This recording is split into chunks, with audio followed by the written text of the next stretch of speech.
The LifeWise Show. Discover how you can feel truly alive with Tanya Cotton. Live your life with meaning, purpose, and direction. The LifeWise Show.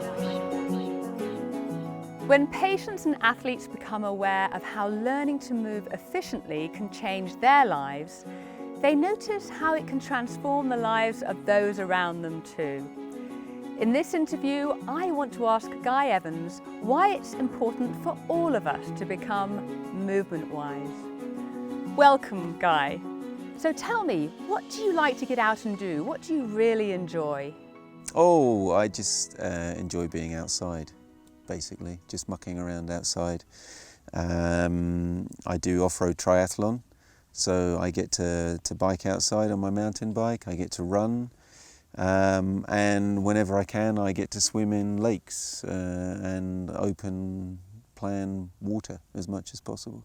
So when was it, Guy, that you started to notice that the quality of your movements really mattered for you to stay healthy and perform at your best? Like many people, for me, the learning process began with injury and beginning to sit down and begin to understand why it was that I had been injured in the first place, and how the injury was simply a reflection of perhaps something not working the way it should have been working. And I guess it's a bit like the suspension on a car, for example. If it grinds or doesn't have enough oil in it, or it isn't set up properly, it's not going to work properly. And therefore, when you go over the bumps, it's not going to work as effectively as it could do. Whereas when it is set up properly, it will perform to the way it's supposed to, with it, to its full capacity. And I think for me, particularly in the running, I've seen I think a noticeable difference in performance that I'm absolutely convinced is linked to certainly my hips working better. My biking is, I'm fortunate in that because I started relatively late. Even though I'm 49, I'm still actually making improvements in performance. And some of that might be down to fitness, but I think a lot of it is down to me just finding a way of making my body work better. What is the secret to sustainable success, to staying active for life? Basically, there's a lot of what I would call body maintenance that has to go into it, which is, so leaving aside just the training and the conditioning, there's the whole functional strength program, or the exercises basically to try and make sure that the shoulder complex and the hip complex is working as effectively as possible within one's limitations. I know at my age, and given my history and problems I've had in the past, and that I haven't always been savvy enough to look after myself. Does the lack of awareness of how to move well frustrate you now that you know that most pain and injury is completely avoidable?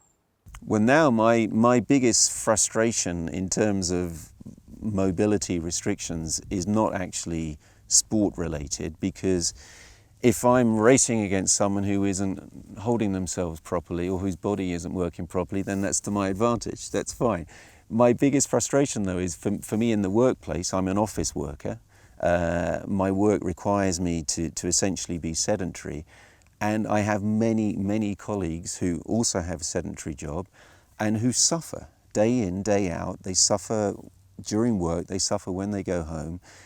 And I'm no doctor, I can't perform a diagnosis, but I suspect that the majority of them are suffering simply because they have some restriction or incapacity to move properly, or even just to hold themselves properly or sit properly, so that this at the end of the day causes them pain. And that really is my biggest frustration. So I was introduced to this world of what I loosely call functional mobility through my own injuries, which were essentially sport related. But I see, for me, the benefits of this in my daily existence, in my interaction at home with the children, just through feeling that I can get through the day more easily without strain on my neck, without strain on my shoulders. And I see some of my colleagues, some of whom can be almost 20 years younger than me, coming to work with a back brace because they simply can't support themselves the way they've been told to support themselves in order to avoid pain, and it's tragic. It cuts short their enjoyment of life, I have no doubt about that. Do you believe that poor posture and movement habits are stress related? If one were to go, for example, into a cinema halfway through a movie and shine a torch on people, you would see them sitting exactly the same way with somehow their shoulders higher than they should be in relation to their ears. And that's nothing to do with stress. These people are not stressed sitting watching a film. There's something else going on. So stress may be part of it for some people, but there's something else happening. And I believe that something else is probably simply gravity and a lack of awareness and a lack of knowledge within people, just how to help their bodies to resist the gravity and to understand that if they allow gravity to take over, their bodies will bend and shape themselves in a way that is fundamentally unhealthy. Their bodies, their back will be bending in places where it's simply not designed to bend.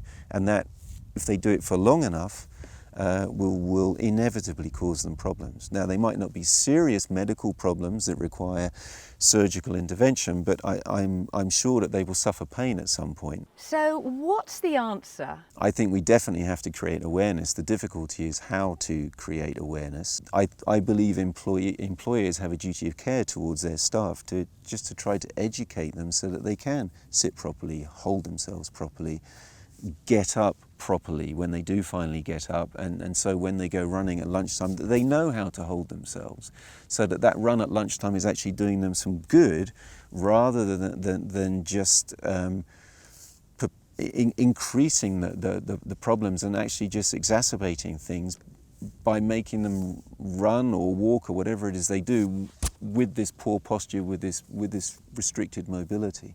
How do you feel when you're in pain and you can't do the things you really want to do in your life? If I have a niggle or a pain, it totally consumes me. I find that it just makes me desperately unhappy. I get completely grumpy with myself, with other people, because I'm not able to be doing the things that I want to be doing.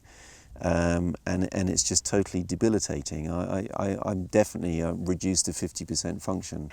So tell me, Guy, what do you think? How important is it for all of us to learn how to move properly? We shouldn't underestimate the importance, firstly, of moving properly, and secondly, well, moving properly is part of looking after yourself. So, yeah, for me personally, I have no doubt that I'm more able mentally as a result of just being able to get up and get out and do things than I would be otherwise. Whether that's the same for everybody, who knows? Guy's call to action prompted us at MovementWise to put together an interactive webinar, a series of practical rise and shine sessions, and a 2-day performance passport workshop, so that everyone may have the opportunity to learn how to become more physically robust, mentally resilient, and resistant to pain, injury and disease, to live life and perform at their best.